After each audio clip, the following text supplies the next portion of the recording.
After careful consideration and reviewing the current eligibility guidelines, I am officially declaring myself a WNBA prospect. WNBA. According to Enes Kanter, a former terrible New York Knicks player, they shouldn't be. He's recently declared for the WNBA Draft in a political statement against transgender women and mocking the fact that currently trans women are not discriminated against by WNBA rules. Does this particularly matter? I don't really think so. This is a troll and a fake issue. The only thing that men who are claiming to declare for the WNBA Draft are doing is trying to gain clout and trying to make fun of trans women and women's sports in general, because these men don't care about women's sports. They care about being famous off of controversy.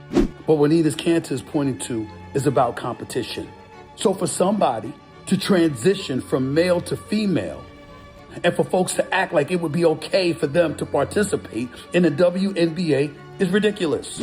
I'm getting sick and tired of the WNBA.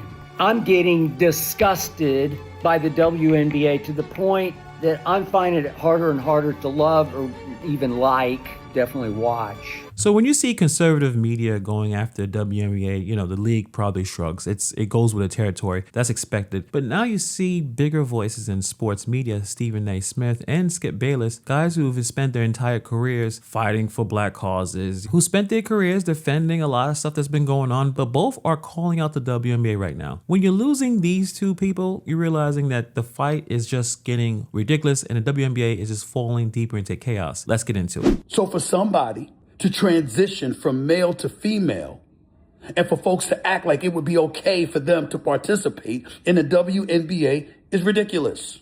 And when you have athletes from the WNBA saying that they're looking out for and speaking up on behalf of girls, because it would clearly be an unfair advantage to a trans athlete over people born female, what's the problem? What's the problem?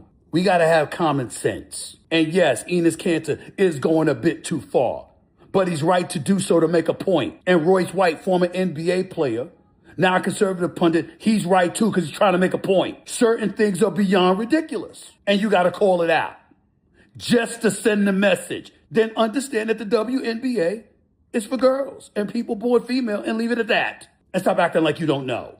Otherwise, there'll be a lot more Enes Kanters. And we all know y'all don't want that. So let's start with Stephen A. Smith, because he said something that a lot of people agree with at this point. On the eligibility mess, right? The two former players, Enes Kanter, Freedom, and Royce White, they're declaring to play in the WNBA. They're trying to get into the draft to test the rules. And Stephen A. didn't dodge it. He first said one thing crystal clear. His words, nobody should be hating on trans folks. Fine. I think you can say that plainly. But he got to the real point. He said the WNBA is for girls and people born female, period. He said you gotta have common sense. And I think that's the issue we have in this back and forth, especially people who are just defending everything the WNBA does. They're losing common sense and they're pretending like they don't understand what the people or most people are saying. And he warned the league, if you keep dodging this, there are gonna be a lot of Enes Kanters out there ready to dunk on everyone because they're 6'5", 6'10", being able to dunk since they were 14 years old. That's the problem here. And Stephen A. Smith is one of the biggest voices on ESPN. He's the highest paid guy there. He is not a conservative guy. I would say he's probably in the middle. And at this point, he's telling the league to stop playing games and just answer the question. When a voice like this lands on this side, you can't call it a fringe take anymore. This is just common sense catching up on a league that refuses to lead. Now, here's where I disagree with Stephen A. Smith. He said that Enes Kanter and Royce White are going too far with the stunt. And I just don't see it that way. I mean, look at the world we're living in right now. People are protesting in the most extravagant, aggressive ways you can imagine. We have protesters storming into churches. We have protesters fighting with cops. We've seen people shut down highways, chain themselves to buildings, get into people's faces at dinner, cursing them out. This is the reality of 2026. So what did Kanter and Royce White actually do? They posted a video. They posted some pictures. They said, under the rules of the WNBA, we qualify, so we're declaring. That's it. They didn't storm into any of the arenas. They didn't hurt anybody. They didn't threaten anyone. As protests go, this is probably as peaceful as it's gonna get. It's just a guy at a desk in a hoodie trying to make a point. And the point is working. That's what nobody wants to admit. For months, this conversation got ignored. One video, and now suddenly the commissioner is sending memos calling for meetings. That's not too far. That's actually pretty effective. You can think a stunt is over the top and still admit it did exactly what it was built to do. Both things can be true. And I, for one, I'm getting sick and tired of the WNBA. I'm getting disgusted by the WNBA to the point that I'm finding it harder and harder to love or even like, definitely watch. Just harder and harder to watch the WNBA at a time that its popularity should be skyrocketing.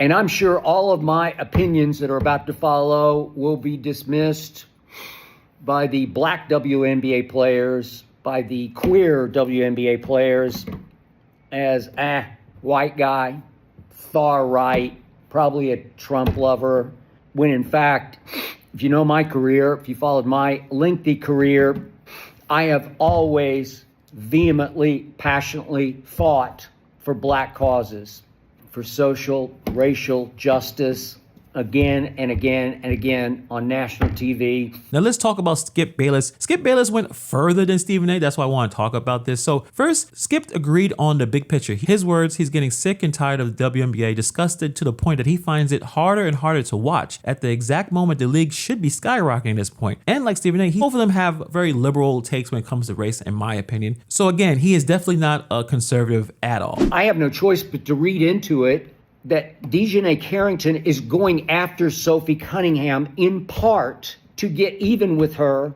for her stance about how biological boys who are transgender should not be allowed to compete in sports against girls, biological girls. By the way, it's the same stance that Coco Gauff took before Sophie Cunningham took it. Nobody batted an eye. It went in one ear and out the other. I don't know. Is it because Coco Gauff's black or just a tennis player? I don't know. But Sophie Cunningham makes the statement, and all of a sudden there's a backlash. Then Skip floated a theory, and let me know in the comments below if you agree with him. He said that the Carrington file might have been payback, that she went after Sophie Cunningham to get even on Cunningham's stance on trans athletes in women's sports. I'm sure some people do believe it, and let me know in the comments below if you do believe it. But in my opinion, I don't know. I'm not sold on it.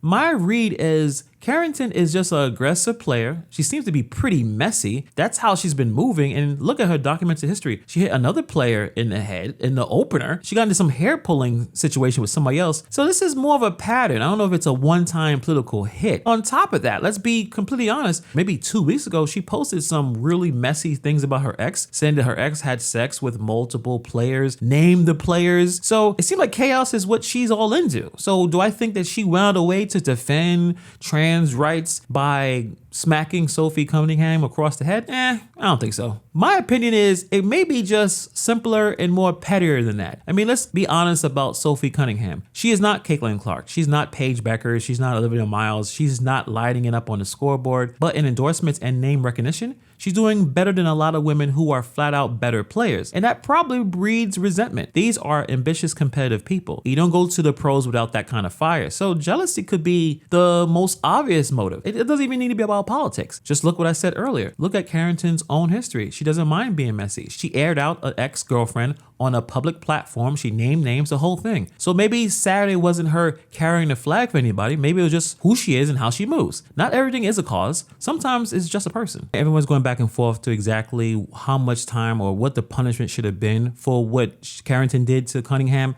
And right now, I think it's just a $1,000 fine, maybe further punishment. That's it at this point. I think most likely nothing else is going to happen. But like I said in the last video, Sophie Cunningham shut down the race angle herself and said that playing hard, it has nothing to do with race, that she got tossed out for the exact same foul last year and that she deserved it. The only person who brought race into this was the person who did the flagrant foul. And I believe that Skip Bayless and Stephen A. Smith, two guys the league can't write off as conservatives, both said enough. Stephen said the league needs to answer who is eligible and who isn't. And Skip says he can barely watch anymore. That's the story. It's not just the conservatives attacking the WNBA. It's the WNBA losing the people who want to love it. The talent is there. You have some audience finally showing up. I mean, it's still losing money, but the leadership is fumbling all of it. There's no clear rules, no accountability, no control. When your own defenders are walking away, that's not a bad week. That's a league imploding in real time. We'll see what happens the next couple of days. Will they steer this ship? Will it be more about the game than all the other stuff outside the game? Well, we'll see. Let me know what you guys think about this in the comments below. Thank you for taking time to watch this video, and I'll see you guys in the next video.